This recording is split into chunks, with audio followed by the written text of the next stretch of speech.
je démarre ce nouveau vlog. Nous sommes le dimanche 12 octobre, il est 15h30.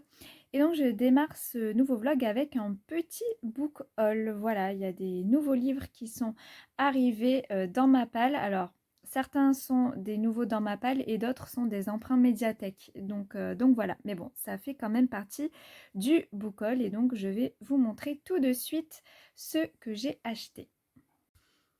Donc hier, je suis allée à Cultura et je me suis pris Les secrets de la femme de ménage de Freda McFadden aux éditions J'ai lu. C'est le deuxième tome de la très célèbre saga La femme de ménage. Donc en ce qui me concerne, j'avais lu le premier tome il y a 2-3 ans. Avant toute la hype qu'il y a autour de cette série aujourd'hui. J'avais vraiment adoré, c'est vraiment le style de thriller psychologique domestique que j'adore, qui me tient en haleine. Et là, récemment, c'est ma copinote Amandine de la chaîne YouTube Les Passe-temps d'âme, je vous mettrai sa chaîne dans la barre d'infos, qui en a parlé dans son vlog lecture et je vous avoue que, voilà, Amandine, tu m'as donné envie de me replonger dans cette saga. Voilà, donc j'ai acheté ce tome 2 et j'ai très très hâte de le lire. D'ailleurs, je pense que je vais m'y mettre juste après avoir filmé cette petite partie de vlog. Et ensuite, j'ai acheté le tome 2 de la saga Le secret des agapantes de Clarisse Sabar. Donc le tome 2 qui s'intitule Stella et Hortense aux éditions Charleston. Donc j'avais lu le premier tome l'année dernière, ou ça fait bien 1 an et demi maintenant, oui je pense, 1 an et demi. Ça devait être au printemps 2024 à sa sortie en fait. J'ai un petit peu traîné pour acheter la suite. Donc en fait le tome 1 j'avais bien aimé, mais j'avais été un petit peu déçue dans le sens où j'avais pas été totalement emportée par l'histoire comme d'autres romans de Clarisse qui m'avaient vraiment passionnée du début à la fin. Le tome 1, voilà, je l'avais pas trouvé si exceptionnel que ça. Mais bon, je me suis dit après ça vient peut-être aussi des personnages auxquels j'ai pas été tant attachée que ça. Là, nous allons partir avec Stella et Hortense qui sont donc deux autres personnages, puisque en fait Clarisse Sabar, on va dire, elle va faire un tome par sœur. Il y a 3 sœurs, me semble-t-il. Oui, je crois bien que ça va être une trilogie. Et donc là, ben, on va suivre Stella dans ce deuxième tome. Donc je me dis, ben voilà, peut-être que je serai plus attachée à Stella. Mais en tout cas, voilà, c'était un gros pavé comme souvent avec Clarisse Sabar. Et voilà, j'espère aimer davantage ce tome 2 par rapport au tome 1. Donc voilà, j'ai très hâte de me plonger dans ces deux petits craquages Cultura. Ça faisait très longtemps que je n'avais pas acheté de livres, donc je vous avoue que ça m'a fait du bien. Hier, j'étais bien contente voilà, de me racheter des livres. Voilà, parce que ces derniers temps, je faisais un peu attention aux sous avec nos projets immobiliers, tout ça. Mais là, voilà, je me suis dit, allez, un petit plaisir comme ça va pas faire de mal. Et en plus, j'avais un chèque cadeau à utiliser avant le 31 octobre. Donc voilà, finalement, ça m'a coûté moins cher que prévu. Donc voilà, c'est cool. Et maintenant, donc, je vais vous montrer, puisque j'ai emprunté 4 bandes dessinées à la médiathèque. Voilà, donc je vais vous les montrer, puisque de toute façon, ça va être mes prochaines lectures. Donc, j'ai tout d'abord pris Son odeur après la pluie. Dessiné ou adapté par José Luis Munuera, d'après le roman de Cédric Sapin Defour, parce qu'effectivement à la base ce livre, enfin cette bande dessinée est un livre, un roman, que je connaissais, j'en ai beaucoup entendu parler, mais je me dis voilà, adapté en BD, parce que j'avais pas spécialement envie de lire le livre, enfin le roman, mais adapté en BD, ça peut être sympathique. Donc après, je sais pas vraiment de quoi ça parle. Il me semble que c'est... On va suivre un homme qui va un jour adopter un chien, un bouvier bernois, je crois. Et ensuite, on va suivre un petit peu sa vie avec ce chien jusqu'à sa mort, je crois. Donc c'est... voilà, c'est assez triste, je crois. En tout cas, vers la fin. Mais voilà, ça me rendait curieuse puisque avec mon mari, on a le projet plus tard dans notre future maison d'adopter un chien. Et c'est vrai que moi je connais pas du tout, enfin j'ai jamais eu de chien de ma vie, même quand j'étais petite, mes parents n'ont jamais eu de chien. Donc c'est vrai que je connais pas du tout la relation qu'on peut avoir avec un chien. Donc bah, ça me permettrait aussi cette BD de découvrir ça. Et voilà, et peut-être me donner encore plus envie d'avoir un chien. Voilà. Et j'adore les illustrations, je les trouve très très belles. Donc voilà, je vais pas tout dévoiler. Mais voilà, écoutez, ça fera partie en tout cas de mes prochaines lectures, puisque les BD, je pense que je vais les lire en priorité, vu que ce sont des emprunts, et en plus ce sont des...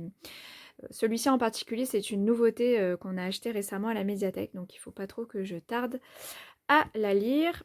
Ensuite, une autre nouveauté que nous avons achetée, il s'agit de cette bande dessinée Les Arêtes de Poisson, une énigme souterraine de Michael Minier et Serge Hannequin aux éditions Paquet.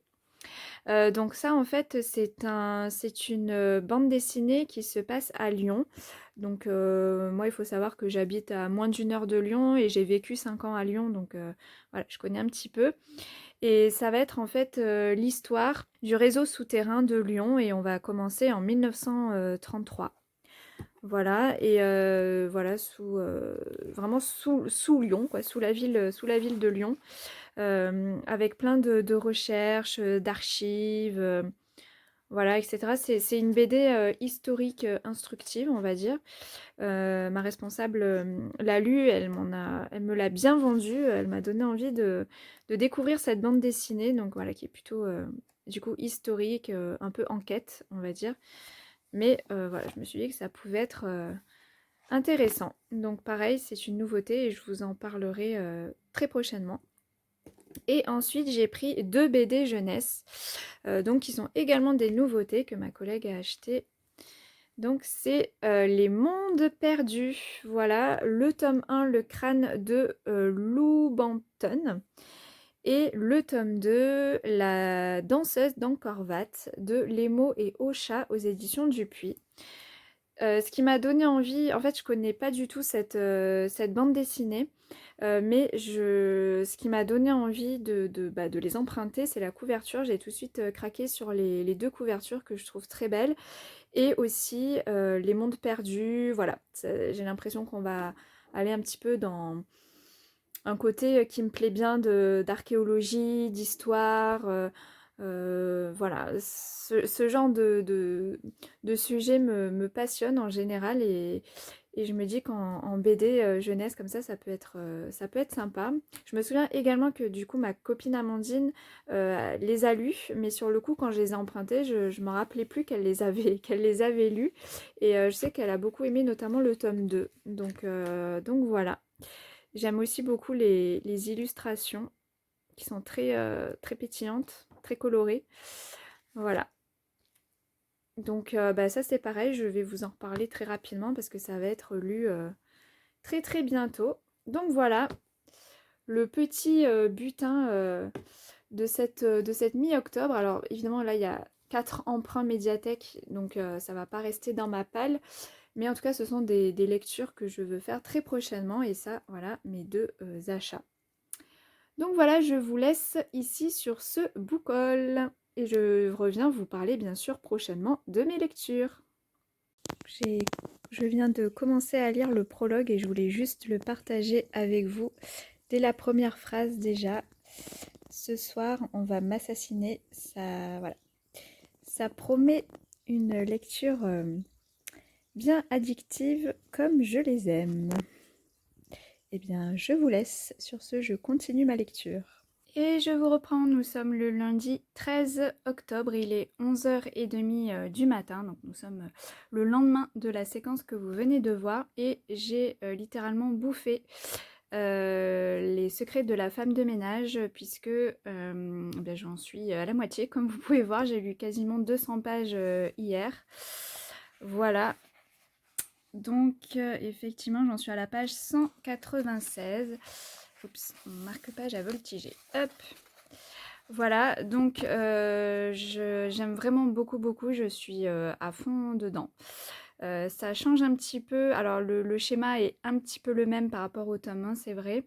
D'ailleurs j'ai oublié de vous dire hier, c'est aussi pour ça que j'avais tardé à acheter la suite du tome 1 parce que j'avais entendu des avis comme quoi c'était assez redondant avec le tome 1 et j'avais peur de ça vu que à quel point j'avais adoré le tome 1. Mais vu que là ça fait 2-3 ans, je me dis bon voilà, c'est un peu, je pense que j'ai un peu oublié certains passages aussi du tome 1. Ce qui fait que j'apprécie vraiment ma lecture. Donc voilà, il y a des choses qui sont quand même différentes et des schémas qui sont un peu pareils en fait. Voilà, ça dépend de ce qui se passe dans le livre. Mais en tout cas, voilà, moi je prends toujours beaucoup de plaisir à lire ça.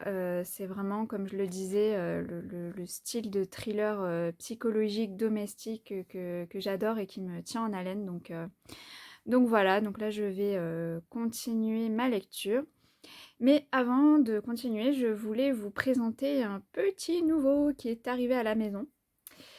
Hop, il s'agit de ce magnifique petit Démogorgon, si vous avez la référence dans Stranger Things, évidemment, la série sur Netflix. Donc, comme je vous l'avais dit dans des vidéos cette année, oui, j'ai découvert Stranger Things en mars là, de cette année.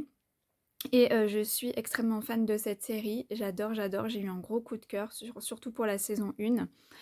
Et voilà, bon, pour ceux qui connaissent bien la série, le Démogorgon est quand même un personnage très important.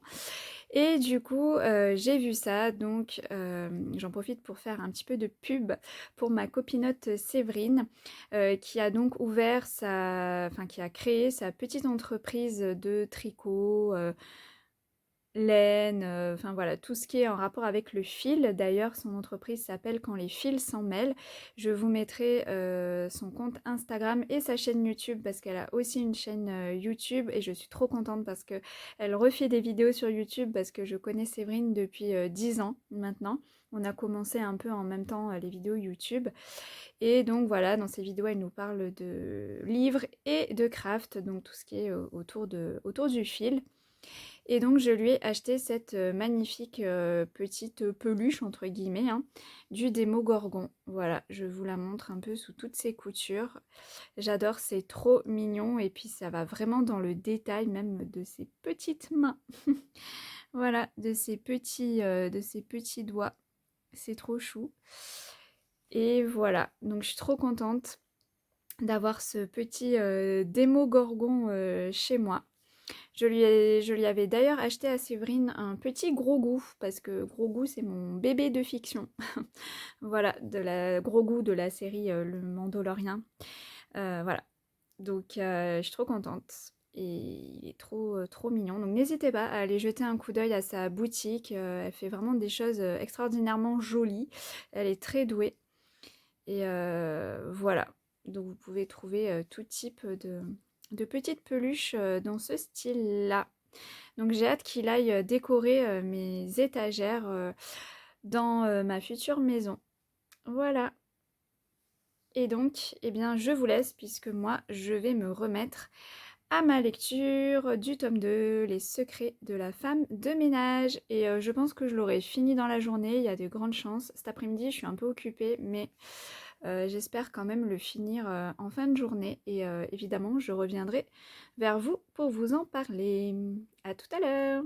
Je vous reprends, nous sommes toujours le même jour, il est presque 19h et je viens de terminer Les secrets de la femme de ménage que j'ai lu en l'espace de 24 heures. Voilà, je l'ai complètement dévoré. Et je suis vraiment trop contente de cette lecture. J'ai vraiment adoré. Je pense comme le 1, comme le premier tome. Je sais pas si j'ai une préférence pour le premier ou le deuxième tome. Honnêtement, je pense que j'ai été happée par l'histoire dans les deux tomes. Voilà, du début à la fin, celui-ci m'a vraiment happée. Il y a des retournements de situation de fou. Voilà, j'ai parlé à mon livre à certains moments, tellement enfin, je m'y attendais pas. Voilà. J'ai pas du tout deviné la fin. Et même les petits twists qu'il y avait de temps en temps dans cette histoire, je n'ai absolument rien deviné. Vraiment, c'est trop bien quand ça se passe comme ça, quand je devine pas. Bon, après, c'est vrai que je suis pas très fut-fut des fois pour deviner dans les thrillers. Je pense qu'il y a peut-être des personnes parmi vous qui devineront peut-être, mais moi en tout cas non. J'avais des suppositions, mais à chaque fois c'était pas ça, donc voilà. Mais vraiment, quelle lecture, quelle super lecture. Je suis vraiment trop contente d'avoir passé le pas d'avoir acheté ce livre et voilà, de l'avoir lu. Vraiment, je comprends totalement le succès de cette série. C'est complètement compréhensible et mérité, en tout cas de mon point de vue. C'est vraiment excellent en termes de thriller psychologique domestique. Voilà, donc eh ben, écoutez, dans quelques mois, je pense, je vais laisser passer du temps, mais j'ai bien envie de lire le tome 3. Du coup, je ne sais plus exactement le titre, mais voilà, je lirai le tome 3. Et bien sûr, ça me donne envie aussi de lire les autres romans de Freda McFadden. Donc j'avais lu La Prof déjà il y a quelques mois, dont je vous avais parlé, j'avais beaucoup aimé. Et j'aimerais également lire La Psy, qui est sortie en poche. Et là, j'ai vu récemment donc, qui était sorti Le Boyfriend. Donc à voir. Mais en tout cas, La Psy me tentait bien. Voilà, donc pour mon avis complet, du coup vous aurez pu voir dans ce vlog mon avis en 24 heures de ce roman. Voilà, et ben n'hésitez pas en tout cas à me dire dans les commentaires si vous l'avez lu, vous, ce livre, et peut-être dites-moi si vous avez lu tous les tomes de La Femme de ménage, si vous avez une préférence pour l'un ou l'autre des tomes. Moi, je vous dis, je n'ai pas l'impression d'avoir une préférence. Franchement, j'ai autant adoré le tome 1 que le tome 2. Je me suis pas du tout ennuyée une seule seconde. J'avais toujours envie de savoir la suite. J'étais vraiment happée, quoi. Vraiment, j'étais à fond dans ma lecture et j'adore quand ça fait ça. Donc voilà, bah écoutez, je vais arrêter pour aujourd'hui et eh bien je vous reprendrai une prochaine fois pour continuer ce vlog.